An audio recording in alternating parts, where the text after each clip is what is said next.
জনসচেতনতা তৈরি করার জন্য 11 দলের পক্ষ থেকে লিফলেট বিতরণ করা হবে। আগামী 9 এপ্রিল রাজধানীর শাহবাগে বিকাল 5টায় 11 দলীয় ঐক্যের কেন্দ্রীয় নেতৃবৃন্দ লিফলেট বিতরণ কর্মসূচির উদ্বোধন করবেন এবং 9 এপ্রিল থেকে সপ্তাহব্যাপী এই গণসংযোগ এবং লিফলেট বিতরণ কর্মসূচি দেশব্যাপী পালিত হবে।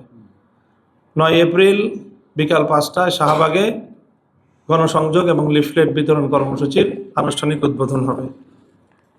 11 এপ্রিল দেশের সকল মহানগরীগুলোতে এই দাবি আদায়ের লক্ষ্যে বিক্ষোভ কর্মসূচি পালিত হবে। 12 এপ্রিল সকল জেলায় বিক্ষোভ কর্মসূচি পালিত হবে।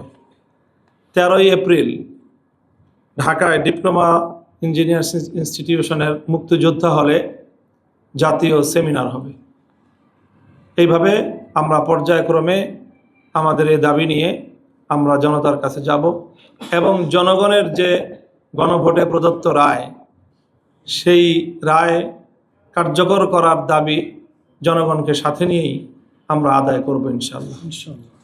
যে 133টি অধ্যাদেশের মধ্যে জনগুরুত্বপূর্ণ নীতি নির্ধারণী এবং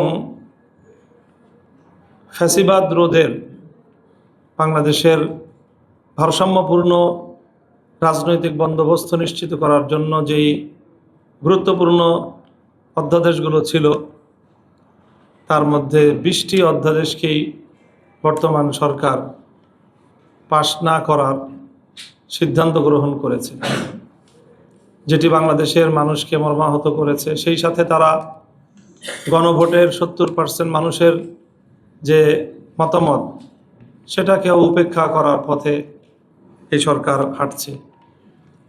দায়িত্বশীল বিরোধী দল হিসেবে 11 দলীয় ঐক্য এই পরিস্থিতিতে তারা নীরব থাকতে পারে না।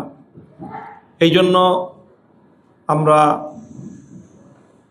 জাতীয় সংসদে আমাদের সংসদ সদস্যবৃন্দ অব্যাহতভাবে সংস্কার বাস্তবায়ন করার জন্য, বিশেষ করে অন্তর্বর্তীকালীন সরকারের আমলে ঐকমত্য কমিশনে যে সকল প্রস্তাবনাগুলো গৃহীত হয়েছে এবং সেই আলোকে যে জুলাই সনদ হয়েছে এবং যে সকল অধ্যাদেশগুলো জারি হয়েছে, সেই সকল অধ্যাদেশগুলো আইনে পরিণত করার জন্য দাবি জানিয়ে আসছে।